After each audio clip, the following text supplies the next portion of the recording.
وصلى الله وسلم وبارك عليه وعلى آله وصحبه أجمعين ونشهد أن لا إله إلا الله وحده لا شريك له ونشهد أن سيدنا محمدا عبده ورسوله صلى الله وسلم وبارك عليه وعلى آله وصحبه أجمعين. Assalamu alaikum wa rahmatullahi wa barakatuh. Alhamdulillah, we thank and we praise Allah subhanahu wa ta'ala. Allah gathered us in Allah's house on this Mubarak night, in the nights of Sha'ban. And may Allah bless us in Sha'ban, inshallah. And grant that we reach the blessed month of Ramadan in good spirits, in good health. Fi sihha and afiyah, inshallah. And Allah subhanahu wa ta'ala allow that we be of the fortunate that will reap the benefits of the blessed month of Ramadan, every night of it. And especially the nights that are nights of Laylatul Qadr. And the nights in when Allah subhanahu wa ta'ala pours down His mercy and His forgiveness, and may we be included in that, inshallah. May we not enter and exit Ramadan except that we have been forgiven by Allah subhanahu wa ta'ala. And we ask Allah that Allah save us all from the fire of Jahannam and enter us all in A'la al-Firdaus, ma'an nabiyyin and siddiqeen and shuhada and salihin, in the company of Rasulullah sallallahu alayhi wa alihi wa sahbihi wa sallam. May Allah give that to our families and our friends and our children and the ummah of Muhammadin sallallahu alayhi wa sallam. Ameen Rabbil Alameen. I'm just trying to think here now if there was any homework. That's looking at me, that's like the Sheikh, nee man, begin die klas Sheikh man, wat was hy homework gedagte Sheikh man. Dit was nog groot nou Sheikh man, dis mos nie klein nie man. Was there any homework? What was the homework? This guy is so serious. The guy said, "No, Sheikh, I'm ready. Please ask me. I did the homework."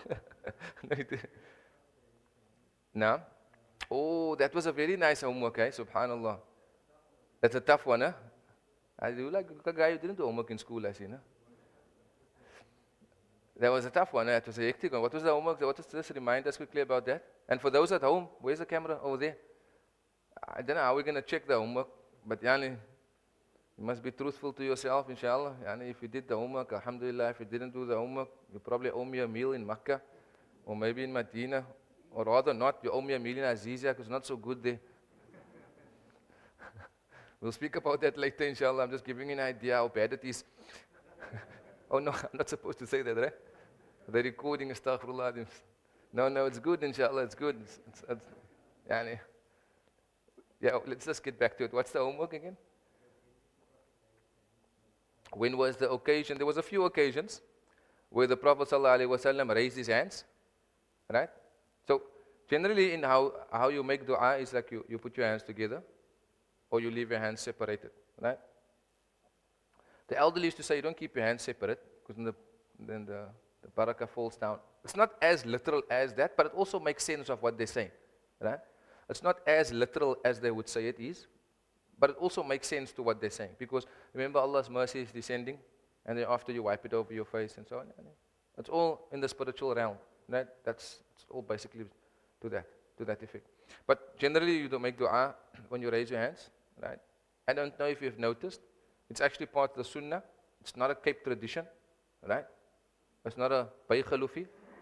And I'm sure you have seen this, is that in the dhikr of the Ratibul Haddad, at the end, they say, Allahumma asrif anna su'a bima shi'ta wa kayfa shi'ta, innaka ala ma tasha'u qadir, something to that effect, right? Allahumma asrif anna su'a, and then you'll see the Imam turning his hands around. This is not something that is not part of the Sunnah. It's actually part of the Sunnah. Whenever the Prophet ﷺ used to ask for the dua, we're in bala, to save him from bala and fitna, the Prophet turned his hand around, right? Bala and fitna, the Prophet, Allahumma asrif anna su'a, O Allah, rid us from all evil. And the Prophet would turn his hands around. It's actually part of the Sunnah. So it's good to know, right? But generally dua it's like this, right? And now, seeing that we're speaking about dua, it's also important to know what is the method, or the tartib, or at least the order of making dua. Right? The order of making dua is to start dua with Alhamdulillah, and then praise Rasulullah sallallahu alaihi wasallam. Right? To start off Alhamdulillah, wa salatu wa salam ala Rasulillah. Oh Alhamdulillah, Allahumma salli ala Sayyidina Muhammad. Right? That's the order. So it's start with praise, then send salawat upon Rasulullah sallallahu alaihi wasallam. Then number 3 in the middle is that you ask whatever you want to ask. Right? Then when you conclude with salawat upon Rasulullah sallallahu alaihi wasallam, and then you conclude with walhamdulillahi rabbil alamin. For example, wa sallallahu ala Sayyidina Muhammadin wa alihi wa sahbihi ajma'in, walhamdulillahi rabbil alamin. So, which means in the beginning of dua there's praise to Allah, in the end of dua there's praise to Allah. In the beginning of dua, there's salawat upon Rasul sallallahu alaihi wasallam. At the end of dua, there's salawat upon Rasul sallallahu alaihi wasallam. And that whatever lies in between it, we hope that Allah accepts it, inshallah. Ameen. There's actually a hadith where the Prophet sallallahu alaihi wasallam says, yes, it's hadith. Sometimes it's strange. When people ask proof for a hadith, and then they question the ulama and those pious predecessors that come before, the Prophet ﷺ says the best nation that came after me is the nation that is with me, the Sahaba. ثُمَّ الَّذِينَ يَلُونَهُمْ, and then those that followed after them, which is the Tabi'in. ثُمَّ الَّذِينَ يَلُونَهُمْ, and then the Prophet said, and those that followed after them. If you find in these three generations that ulama have come in these three generations, and whatever has been said about Rasulullah sallallahu alaihi wasallam, then we should have no doubt about it. Even those that followed after, we just leave that for now. We just pause that, we just park that idea for now. But if it's from that generation, then we should have no doubt in it, because the Prophet said, "Khairul Qurun," and the Prophet can't be wrong. Sallallahu alaihi wasallam. He said, the best of generations. The best of generations is the generation of the Sahaba, the Tabi'in, and Tabi'a Tabi'in. And in that generation, there was the likes of Abu Hanifa. In that generation, there was the likes of Imam Malik, Imam Ahmad bin Hanbal, Imam Shafi'i, and the likes of others.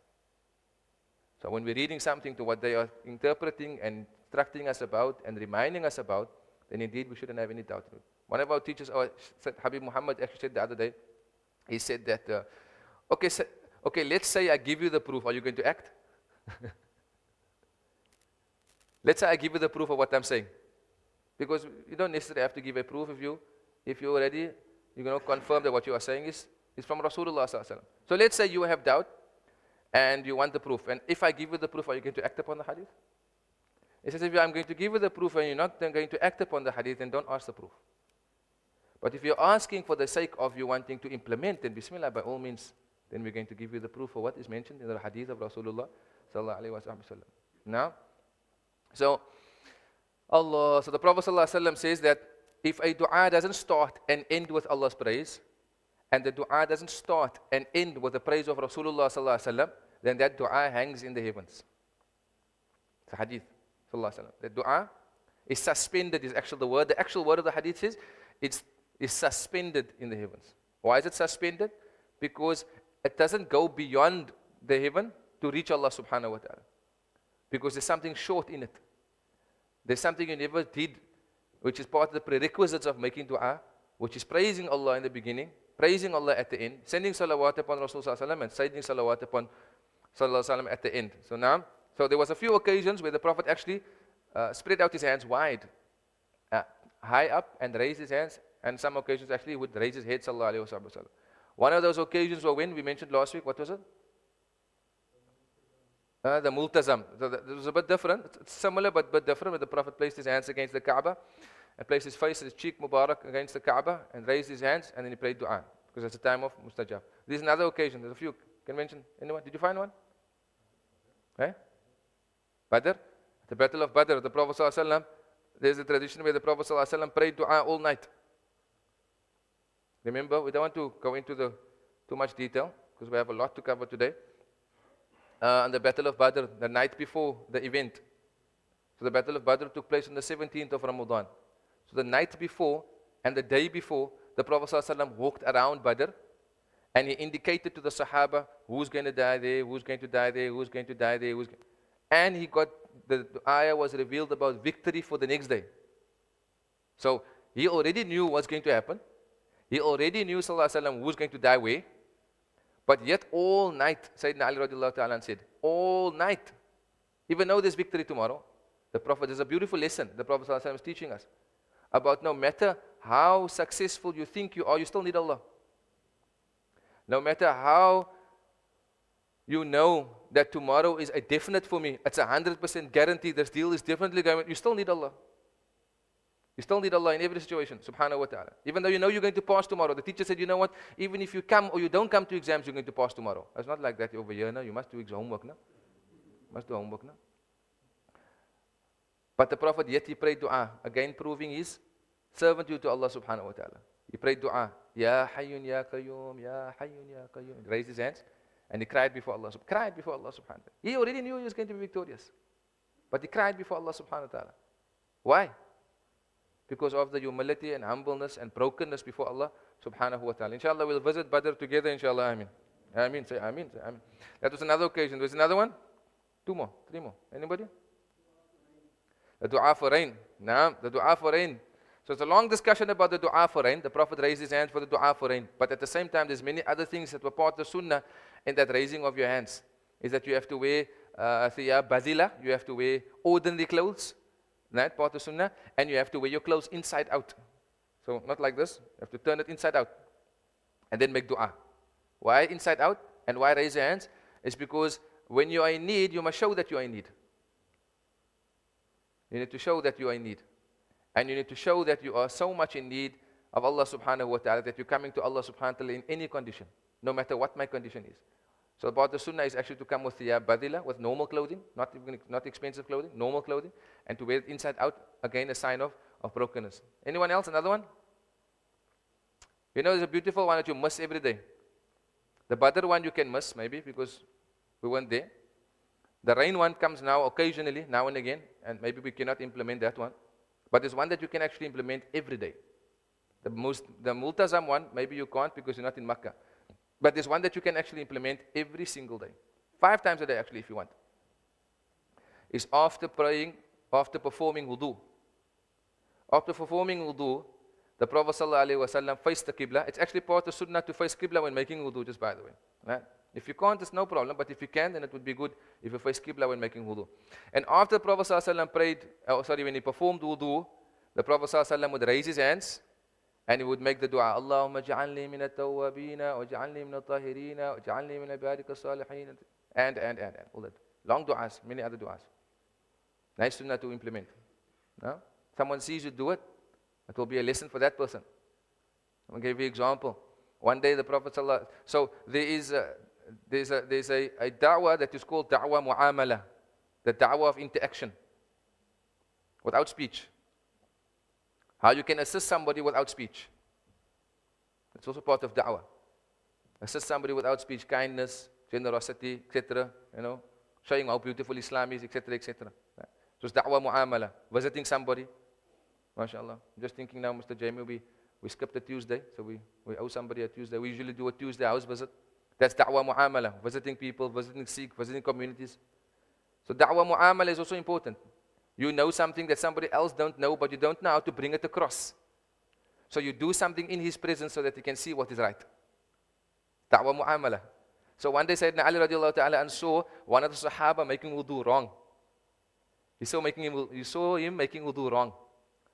So he didn't want to hurt his feelings by telling him how to make the wudu. So what did Sayyidina Ali do? He went to go make wudu next to him.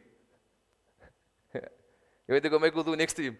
And then he washed his hands, and he washed his mouth, washed his nose and face. And the Sahaba was looking, said, oh, he must know better than me, because he is the son-in-law of Rasulullah sallallahu alaihi wasallam and the nephew of Rasulullah sallallahu alaihi wasallam, and he's very close to Rasulullah. I'm sure he saw the Prophet make wudu more than what I saw the Prophet sallallahu alaihi wasallam make wudu. And then the Sahaba learned how to make wudu. Simple. Da'wah mu'amala. So it's not necessary that you have to actually tell anybody something. You just have to be practical in front of someone that perhaps maybe you don't know how he may take. Maybe you take offense. If you may tell him, look here, but that is forget. No. You do it different, and he see you because he's close to you. Say, hey, I can see kana. Subhanallah. So that's another occasion where the Prophet raised his hands. And there's a few others, but we won't go too much. Was there another homework? Oh, now the guys are like, please. Yes. Here we go. What's your name? Zishan? MashaAllah. What was the other homework?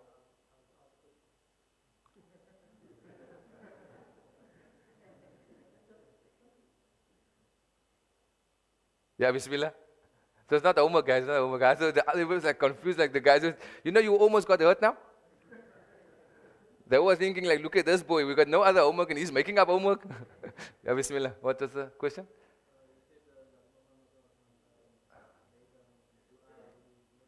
Yes. After made wudu, yes. No. That's a very nice question. Right? So, there's a very there's something that is very important for us to understand is that when we're speaking about using the hammam, what is the bathroom and what is the toilet? It's very technical. That's a very technical thing, right? In the old days, some old homes had the toilet separate from the bathroom, right? Which is actually better. Before that, the toilet was actually outside the house. Then eventually they built the structures where the toilet is separate from the bathroom. Then they eventually built it where the bathroom is part of the toilet. Until today, mashallah, we've gone so backwards. We think we're going forward in life. We've gone so backwards that our toilet is in our bathroom now. Subhanallah. Back in the days, it was outside you go do the job. Now you're doing the job inside your own room where you sleep. We think we're going forward in life, but we're actually going backwards. Doesn't make sense, Anna. Doesn't make sense. But nevertheless, be that as it may, so the technicality of using the bathroom is, according to the scholars, is that the hammam is the mahal al-hiyat. Or mahal al-khayt, or khal al-hiyat, rather. The toilet is classified as toilet to where the deed is being done. That is toilet. Everything beyond that is not part of the toilet. So the basin is not part of the toilet. The shower is not part of the toilet. But why did our Sayyidina and our elderly and our ulama and our pious that came before always teach us, and they taught us, don't talk in the bathroom, don't recite in the bathroom? Why was that? So that you can be in this frame of mind that you mustn't do it in the toilet. But actually, technically speaking, the toilet is only the place in where the deed is done. That's the toilet. Beyond that, it's not part of the toilet. If you're in the shower and you're singing, it's not part of the toilet. If you're in the bathroom and making wudu, that's not part of the toilet. The toilet is only the place wherein you are relieving yourself. That is the toilet. And hence, it was separate before, and now today, they put it together. Does that answer your questions? So you can make the wudu and you can make the dua after that also. And if you still feel a bit uncomfortable, then stand outside and then make the wudu outside the bathroom as well, inshallah. Anything else? Can we go on? Now the questions, right? Bismillah. So Bismillah, today's topic is when intending Umrah. So there's a lot of detail to discuss, and we'll see how far we come. We're probably going to have to break it up because we don't want to go through it very quickly, and we don't want you to miss out on anything, right? And everything that is going to be discussed today is all found in the book. Mr. Bandika didn't finish the books, so there's only 14 left. So inshallah, by the end of this week, the rest of the books will be available. For those that are viewing from other cities, the books will be made available in Pretoria as well by the end of this week, inshallah. Tamam? And I see there's a Buddha from Polokwane also. Inshallah, we'll make an arrangement for the book to reach you as well, inshallah, and everywhere else. Now, so the first thing, Bismillah, is the ghusl. Right? So how do we make the ghusl? So the ghusl, so firstly, before we go into where you make the ghusl, firstly, what type of ghusl do you make? So the ghusl is exactly the same ghusl as the ghusl of janaba, wherein you trim your nails, trim your moustache, trim your beard if you have, right? Remove your pubic hairs, etc. Remove everything from your body, all filth from your body, before performing the ghusl. So this is done before the ghusl, not after the ghusl. Right? So this is done before the ghusl, not after the ghusl. It's actually something very interesting to note. Very, very interesting. Is that, remember, all our body parts are going to come back together, right? We all know that, right? On the day of Qiyamah, wherever your body, say you got a foot here in Stichman and you got a hand there on that side, on the day of Qiyamah, everything is going to get together. All your body parts will get together. And you'll rise and stand before Allah subhanahu wa ta'ala. We know that, right? And the scholars speak about when it gets together, we want it to get together in a pure state. And not in the state of janaba.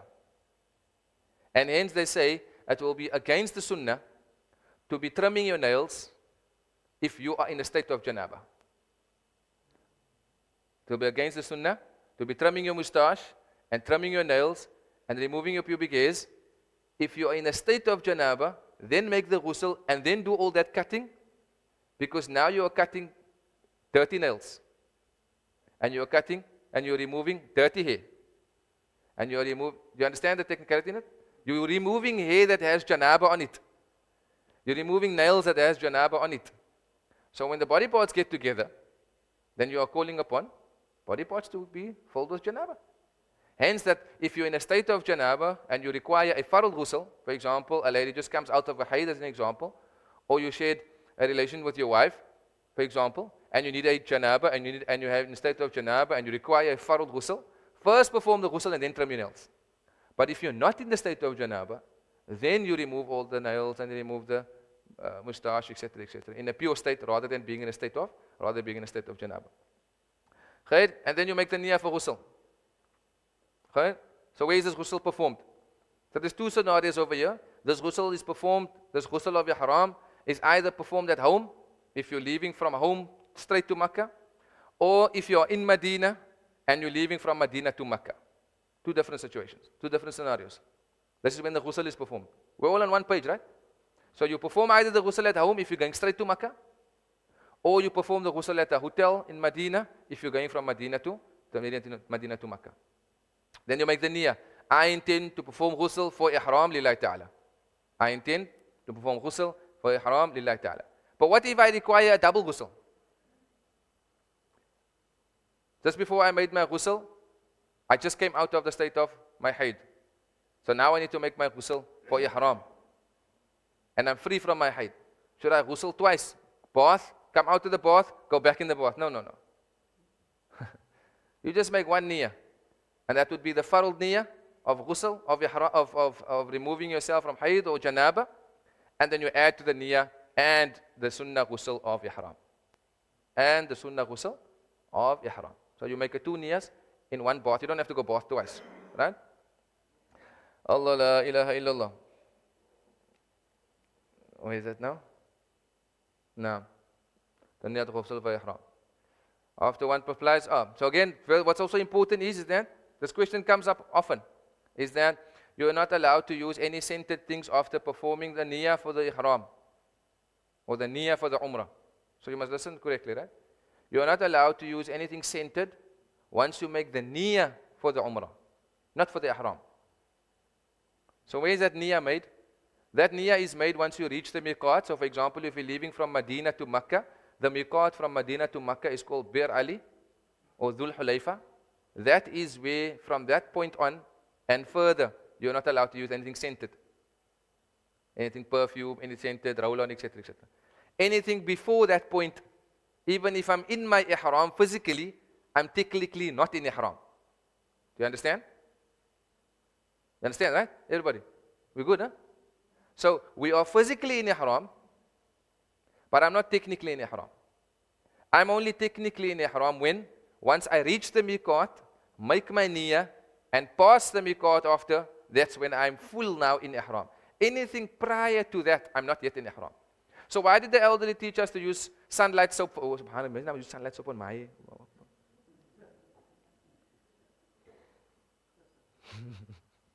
You must bath with sunlight soap. You must use sunlight. Nothing wrong. That was beautiful, actually. So why was there so much emphasis placed on the sunlight soap? You must bath with a clean soap. You must bath with a sunlight soap, etc., etc. When you make your ghusl. Why was so much emphasis placed on this? The emphasis was placed on this, again, so that you can be in the frame of mind that you are going to be now in the state of ihram. So that you already know that I started this journey with using the unscented soap, bathing with the sunlight soap, etc., etc. From now on, my frame of mind should be telling me, look here, from here on, just in case I make a mistake, because I'm not going to be in that state of mind or that frame of mind, I might just make a mistake, or I might just use certain things that is not permissible for me to use. So preparing you for that, the elderly would say, use the sunlight soap, that you can always be in the full state of mind with regards to your performance of your ghusl. So after one performs the ghusl, you can apply perfume, which is allowed because you're not yet technically in ihram. You only have the clothing of ihram, right? But you're not yet in ihram because you're only yet in ihram when you reach the miqat, which is in Medina, like we said. Or if you're flying over to Makkah and going directly to Makkah, then you'll fly over an area called Ya Lam Lam. I'm sure you heard of it before. And then you fly over that. If you're coming from Dubai, you actually fly over Medina. If you're coming from Qatar and the other side of the world, there's another miqat on that side that you're flying over, Juhfa, I think, if I'm not mistaken. But anyhow, you can still apply perfume. You can still put cream on your body. You can still use scented things, etc. Only until you reach the miqat. Understood? Only until you reach the miqat. Okay? Then you wear your ihram. Again, two scenarios. Where do I put on my ihram? Okay? So you put your ihram on two places. Either. You either put your ihram on at the hotel before you get to the miqat in Medina, Or you put the ihram on at the first destination, meaning at the first transit destination if you're going directly to Makkah. So for example, if you're going with Dubai, via Dubai, you put on your ihram in Dubai if you're going to Makkah first. If you're going to Medina, obviously you don't have to wear the ihram. But if you're going to Makkah, you put your ihram on in Dubai, which means you already made your ghusl at home. Right? You made your ghusl at home, but you put on your ihram on in Dubai. Okay? If you're leaving from Medina to Makkah, then you put on your ihram in the hotel. Right? Ihram in the hotel, and then you go with your ihram towards the miqat. Okay? Oh, back. How do you go back? Yeah, that's finished. Yeah. Okay, then next. So now there's a sunnah salah. Why I left it as number 3? So it could possibly be number 2 also. But we have it here as number 3. So this could either be number 2 or number 3. Number 2, why? Because you can actually make your 2 raka'at salah at home. So if you're going directly to Makkah, you make your ghusl at home, you make your 2 raka'at sunnats of ihram at home, and then you put your ihram on in Dubai. That's if you're going to Makkah. You should hear me out, right? Don't get confused. Follow me here. Okay? First scenario is that you make your ghusl at home, your 2 raka'at sunnats of ihram at home, you put on your ihram in Dubai. Okay? Second scenario is that you make the ghusl in the hotel, you put your ihram in the hotel, and then you make your 2 raka'at sunnah salah at the miqat in Medina. Or you can make the 2 raka'at sunnah salah at the hotel if you are not going to pass the miqat, or if you're not going to the miqat and you're rather going to pass the miqat. Okay? 2 things. I'll tell you now.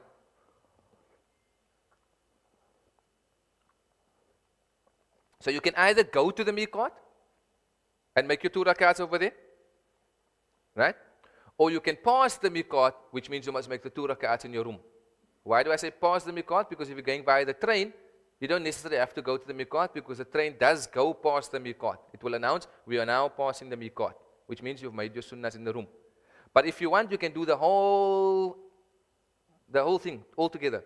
You can go from your hotel to the miqat, perform the 2 rak'at salah, and then from the miqat you go to the hotel. Whichever one suits you, whichever one is best for you. But of course you have to check the time. There's no refund on the train.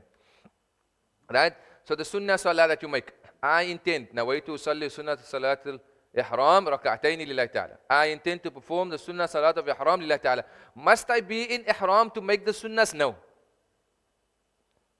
Must I be in ihram to make the sunnahs? No. As long as it's made. Because at home I'm not in ihram, but I made my sunnahs. I'm only putting my ihram on in Dubai because I'm going from Dubai to Makkah. But I made my sunnahs at home and I was not in ihram yet. I never wore the clothing of ihram yet, but I can still make my 2 rak'at sunnahs of ihram.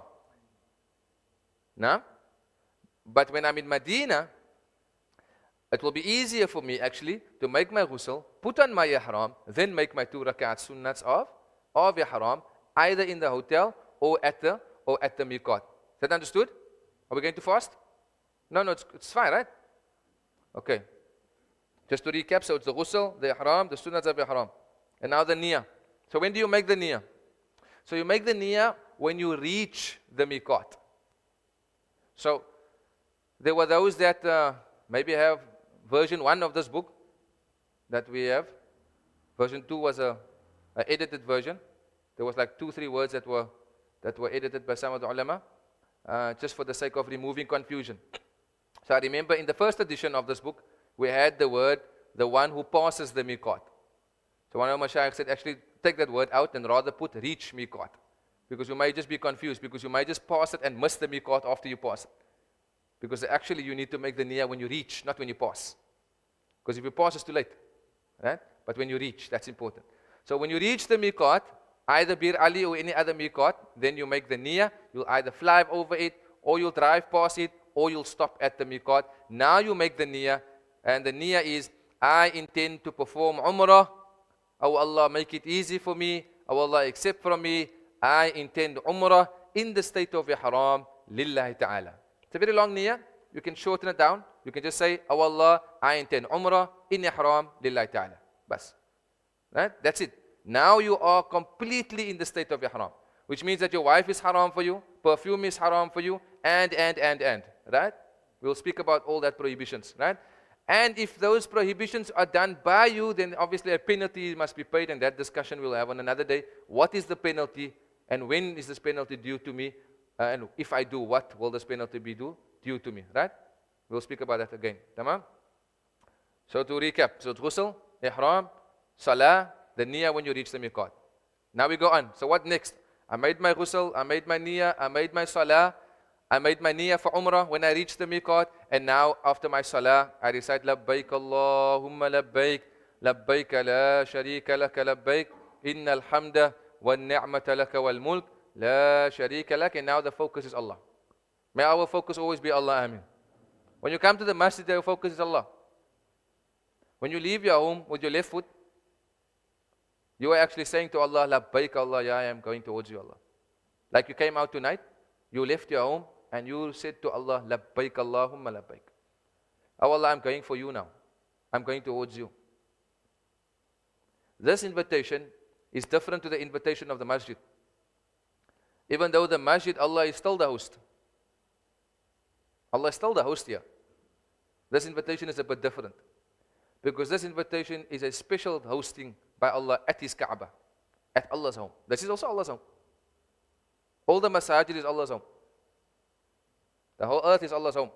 Wherever you, the Prophet ﷺ says, one of the khususiyat of the Ummah of Muhammad ﷺ, one of the special gifts that the Ummah of Muhammad ﷺ was gifted, was that we can make salah anywhere. Anywhere. Al-ardu kulluha masjida, the Prophet said. The whole earth has been made a masjid. The Prophet said, Al-ardu kulluha masjida. The whole earth has been made a masjid for the Ummah. Previous nations had to go to a certain space to go pray to Allah. But a believer can pray anywhere. I can make salah outside, it's valid. I can make salah in the street, it's valid. I can make salah in my garden, it's valid. I can make salah at the park, it's valid. I can make salah at the beach, it's valid. Anyway I make salah, the salah is valid. Al-ardu kulluha masjida. The whole earth is a masjid. But then there are special areas where the rewards is different to the whole world being a masjid. Like the masjid, where we find ourselves. In Jama'ah, for example.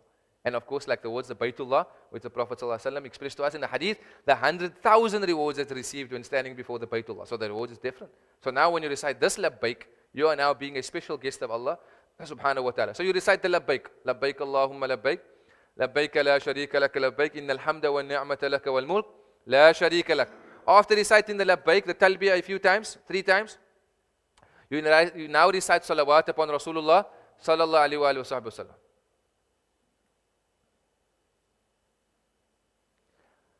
Allah. Allahumma salli ala Sayyidina Muhammadin wa ala Sayyidina Muhammadin wa ashabihi barik sallam. And now you make dua. And now you make dua. Whatever dua you want to make. You make any short dua. And if you cannot think of any other du'as, and you conclude with your du'as, you recite Surah Al-Fatiha. And now you walk towards the taxi, or towards the bus, or you go towards the train, and you make your way towards Makkatul Mukarramah to perform the Umrah. On the journey, what must I do? On this journey, what must I do? You recite Talbiyah the whole time. Remember, there's no time for nonsense now. And if you were short-tempered, you must try to be long-tempered now. Bismillah. Yeah, you can't spoil it. You spoil it, you spoiled it. Do you know that there's no makeup for Hajj? Do you know that? You cannot make a qada Hajj. Leave the credits, leave it out of your mind. There's no qada Hajj. There's no makeup for Hajj. The first Hajj that you performed, the Farad Hajj that you performed, is the one that counts. The second one, don't make up the first one. It's different with Salah. My Salah today may be a bit offside, but my later Salah will be a bit better. My nafil is going to make up for the mistakes. And no. With Hajj, there's no makeup. Hence that we need to know everything perfectly to the best of our ability. That's important. You need to know everything perfectly to the best of my ability, and you need to ask Allah that Allah must give you the ability to do your best. So if there were any mistakes in it, you did your best. But if you did not do your best by learning and studying and attending a class and knowing what is halal, knowing what is haram, knowing what is permissible and knowing what's not permissible, you never decided to go learn about it and then you make mistakes, you are yourself to blame. That is what you're going to gift Allah. And there's no makeup for it. Hence, by us coming and learning what is permissible and not permissible, and in the interim, or let's say, Allah forbid, for example, we make an error, it will be forgiven. Why? Because I did my best, I tried my best, I learned, I studied, I went through all the ahkam, all the rules, and I'm presenting myself to Allah, and Ya Allah, I'm going to do my best now for you. It's like someone coming to exams and never studied for the exams, and he failed. Yo, shame. It's not shame. How do you tell someone shame that never studied? It's not shame. Shame on you. You were supposed to study. You can't say shame he failed. It's not shame he failed. If you worked hard and he studied and then he failed, then khalas, shame. Inshallah, next time you'll do much better. Yeah, that's different. But if you got someone that comes to an exam room and he was all week partying, and the day he comes to exam, no, he expects to pass. Right? So that ahkam and all the rulings are very important. So before we go into the Umrah, there was a question. Can a lady wear fake eyelashes? Is it halal? Can a lady wear nail polish when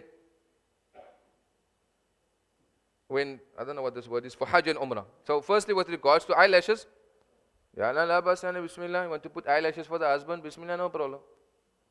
Want to make you nice? Remember, the ruling for ladies is not general rules, right? The beautification rules of ladies is for the husband. Anything to do with beauty is for the husband. If beautifying yourself is for someone else, then it's haram. Ladies, if you beautify yourself for someone else and you move out of your house, then that would be considered haram. But if you beautify yourself for your husband, that would be considered permissible. Hence, the perfume for a woman is different to the perfume from a man. The perfume for men must be strong, and the perfume for a woman must be light. Because if the woman's perfume is strong, right? No, but I have light perfume. He was smelling me. I can't help. My light perfume smells nice. As long as it's light, and your intention was not to attract anyone for you with your perfume that you're wearing, then it will be permissible. But if the perfume was worn with the intention of other men smelling your perfume, even though it's light, but you intended for it to be smelled by others, the angels curse you until you reach home.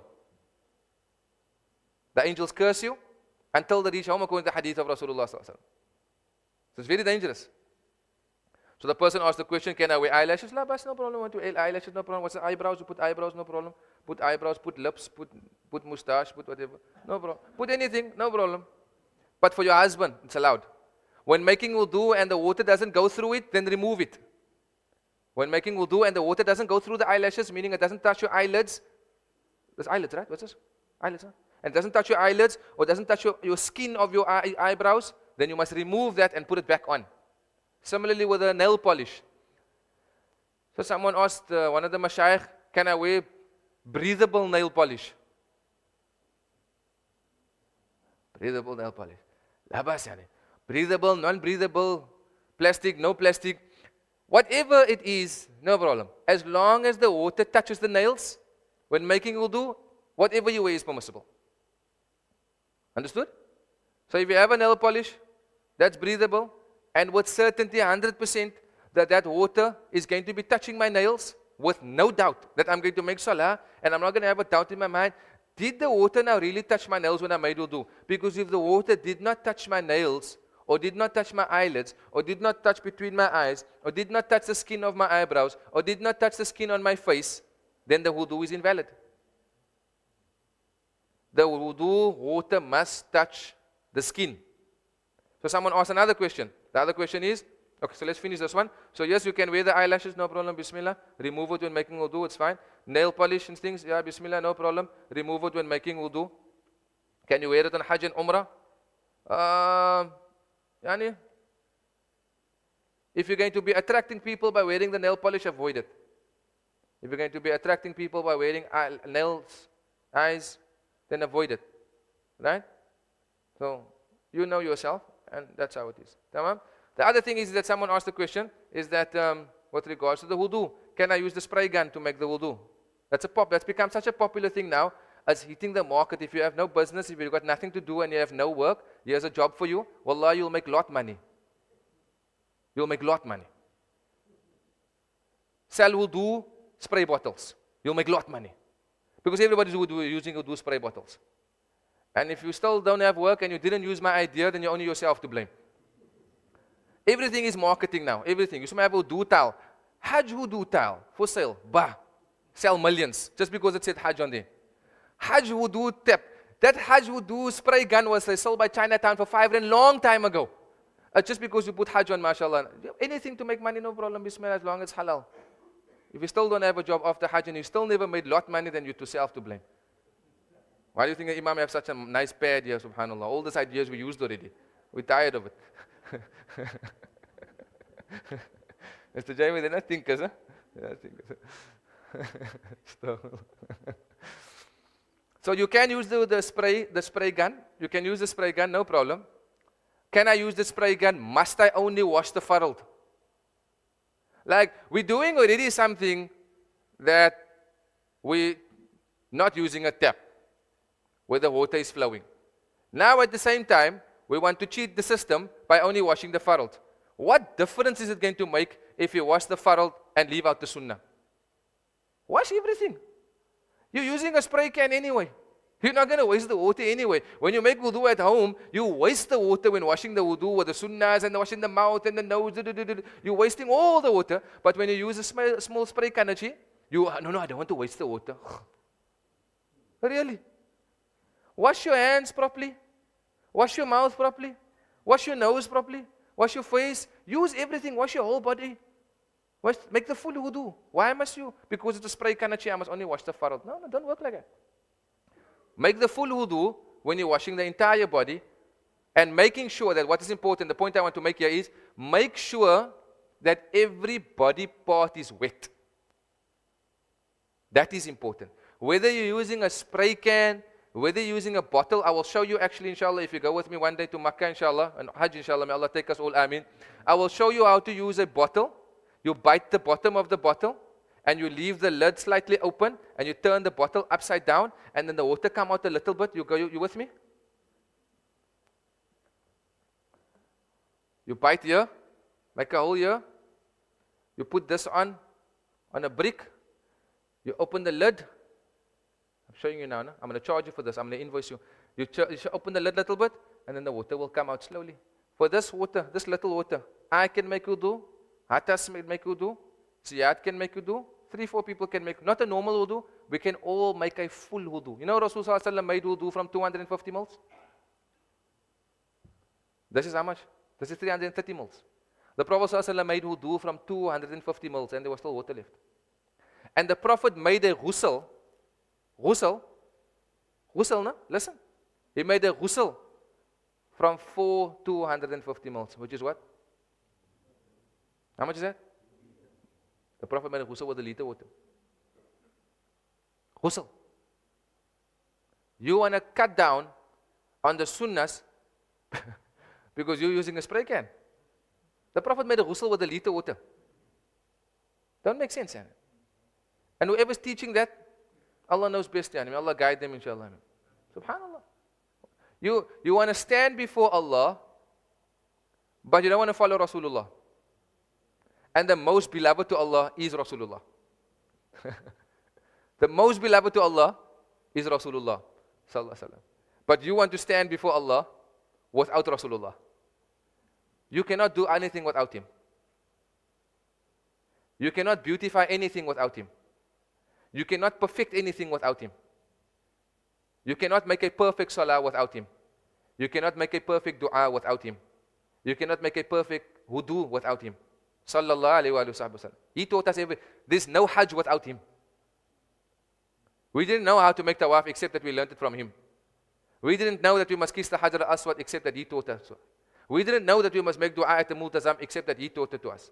We didn't know that we must go to Arafah except that he taught us to go to Arafah.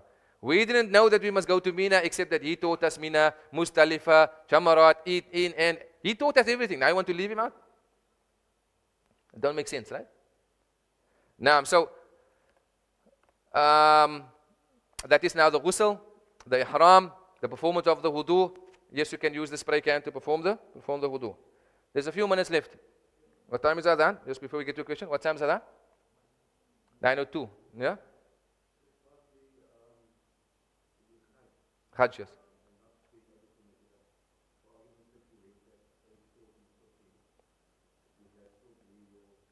Farad Hajj? Yeah. So this question came up before, and this question actually came up by one of the scholars that were actually in that same boat. In that same boat. Right? So this Sheikh performed Hajj when he was 15 years old with his parents. Right? I won't mention his name. He performed Hajj when he was 15 years old. He told me this personally himself. Performed Hajj when he was at the age of 15 or 16. Right? But at that time, he had no knowledge of Hajj. He just went along because his mommy said he must go for Hajj. He was baligh at that time. Right? It was his Farad Hajj. Like we said, there's no makeup for it.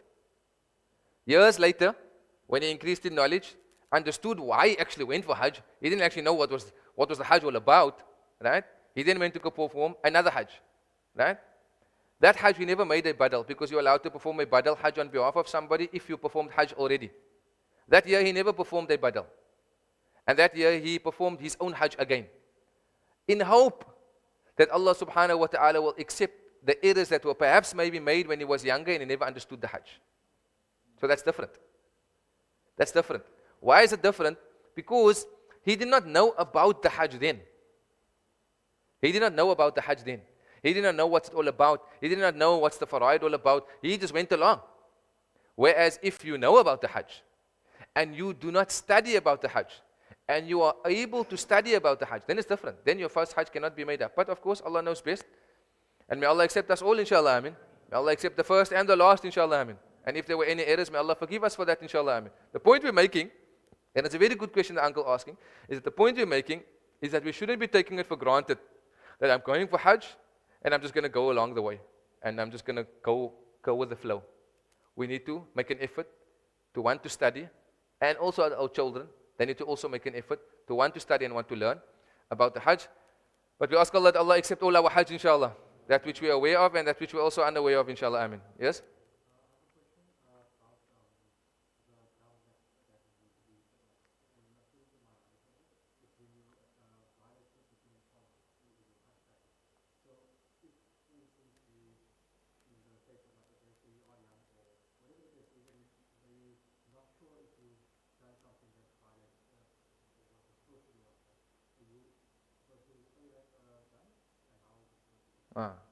So it's quite a lot of questions in that one question. Huh? So the first question you ask about what is the dam, right? The prohibitions of what is done during the Hajj or during your pilgrimage or during your Umrah. If you make an error or mistake purposely, then a dam must be paid. That will speak about all those prohibitions. For now, it's about not being with your wife. What else is there? There's quite a few things. Can't kill, shaving, plucking your hair, etc. All those prohibitions, right? You have to pay a dam. Leaving out one of the arkan, or leaving out one of the shurut of the Hajj, or arkan rather, for the Hajj or the Umrah, you have to pay a dam, right? Leaving out Mina without an excuse, paying a dam, and. That's one part of it. Second part of it is asking, is that, say for instance, I don't know if I made a mistake. I performed my Hajj many years ago. I don't know if I'm a mistake. Can I make it up by paying a dam? So generally the ulama would say, whatever you have no knowledge of, we leave it as if it was done perfectly. Right? You go upon that which is more correct than that which is wrong. Because then you're going to forever have doubt. Right? What someone uncle said now? See? Because you're going to forever have doubt. So the doubt should overpower the certainty should overpower the doubt. Similarly, when you're performing Hajj, don't think about the wrong the whole time, because then you're going to be whole time in your mind wiswas, shaitan, No. Everything is positive. Inshallah, I did it right. Inshallah, it was by mistake. Inshallah, I didn't know. Think of the positive rather than the negative. If you're going to always think about the negative, then we're going to have the wiswas of shaitan always playing in our mind. Similarly, for example, perform Salah. Remember, according to Shafi'i, you must make Niyyah and raise your hands for Takbiratul Ihram. It must be done together. So how is this done together? I intend to perform the Fard of Dhuhr Lillahi Ta'ala, Allahu Akbar. It must be done together. So some have wiswas. They said, no, you didn't do it together. There was a pause, there was a break. Just, I intend to perform Dhuhr Lillahi Ta'ala, Allahu Akbar. How together it was, we leave that to Allah. Right? But don't doubt. Leave the doubt and rather focus on that which is more positive. So should I make it up? If I'm not aware of any errors, then there's no makeup. If I'm aware of an error, then I must make it up by paying a dam or giving a sadaqah or a fitrah, etc. But if there was an error that I do not know of or unaware of, you should ignore it. However, some of the ulama would say that if you want to remove the doubt, for example, so some instances there's a dam that is paid where a full sheep is slaughtered, and some instances there's a sadaqah that must be given, a fitrah to the amount of a fitrah, like 30 riyal, 40 riyal that must be given, because of a small error, not a major error. So there's small errors and major errors. Small errors constitutes a sadaqah, big error constitutes a dam. So for example, you may thought to yourself, I made maybe certain small errors, by mistake I did this, by mistake I scratched, To remove the doubt, just give a sadaqah. Klar, finish. Bas, end of story. Just to remove the doubt.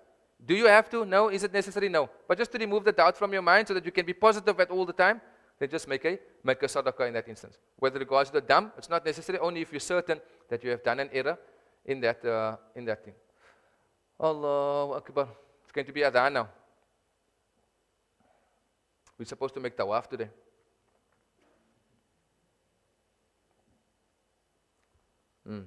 Can we conclude with this? We'll conclude on this page. Tamam? Give me 2-3 minutes. We'll conclude with this, inshallah. So the intentions of tawaf. So, I'll rather just leave it. We'll continue next week, inshallah. So just to recap, we'll continue with this intentions of Umrah next week, inshallah. Tamam? Just to recap quickly. So we did the Ghusl. Right? We made the Niyyah for the Ghusl. Before making the Ghusl. Right? After removing everything. Then we performed our Sunnah Salah. Then we put ourselves in Ihram, our physical clothing. And then we made the Niyyah at the Miqat. That was the 5 things we covered today. I'll repeat it again. The Ghusl. The Ghusl. So the Ghusl. The Niyyah of the Ghusl. The Sunnah of Ihram. Putting on my Ihram. And then of course, performing the Niyyah at the Miqat. When you reach the Miqat. That one? Next week, inshallah, we'll do the tawaf, inshallah. Next week, we'll cover the tawaf and the sa'i, because there's much detail with regards to the tawaf and the sa'i. We actually have to go through much of it, inshallah. Is there any questions with regards to those 5 points that we've mentioned? With the niyyah, with the ghusl, with the ihram, with the salah, and with the miqat. Anybody? Yes. What's your name? You're the guy that didn't do the homework today, right? No, just joking, just joking.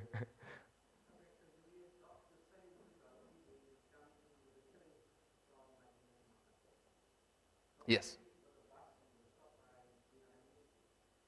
Yes. Yes.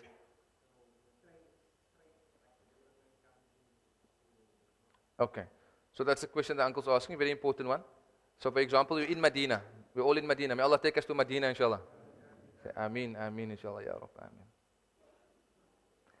Allah. You're in Medina and you go to Makkah. Okay, you have 2 options. You make your ghusl in your room, you put your ihram in the room. Option 1 is you go to the miqat, Bir Ali. You go to the miqat, Bir Ali, you make a 2 rak'ah sunnah salah, you take the bus, you go to Makkah. Option 1. Option 2, you make the ghusl in your room, right? You put on your ihram, you go to the miqat, Bir Ali, and from the miqat, you go to the train station, and then you go to Makkah. Option 2. Option 3, you make a ghusl in the room, you put on your ihram, you make the 2 rak'at sunnah salah in the room, you go straight to the train station. Within a minute after being in the train, after the train moves, within a minute after being in the train, they will announce, you are now passing the miqat, please make the niyyah, then you make the niyyah. So you have 3 options. The 2 is where you are going physically to the miqat, and the 1 is where you can actually avoid going to the miqat and actually make the niyyah on the train, because it is going to pass the miqat within a minute, like literally 2 minutes, like split 2 minutes, quick. So that's the answer. Answer the question. Anybody else before we give it on? If there's any questions and you feel that you don't want to ask today, you can write it down and you can share it with us next week. And before we start, we'll continue, inshallah. Next week we'll do there's only a few classes left. I want to finish before Ramadan. I must actually finish before Ramadan. So we have next week, which we're going to do the Umrah, and then we have the 19th, where we're going to be doing the 5 days of Hajj. So we only have 2 weeks left. Inshallah. We'll see how far we come, inshallah. Tamam? Jazakallah khair. Subhanakallah wa bihamdika. Ashhadu an la ilaha illa anta astaghfiruka wa natubu ilayk. Wa sallallahu ala sayyidina Muhammadin wa ala alihi wa sahbihi ajma'in. Subhana rabbika rabbil izzati amma yasifun.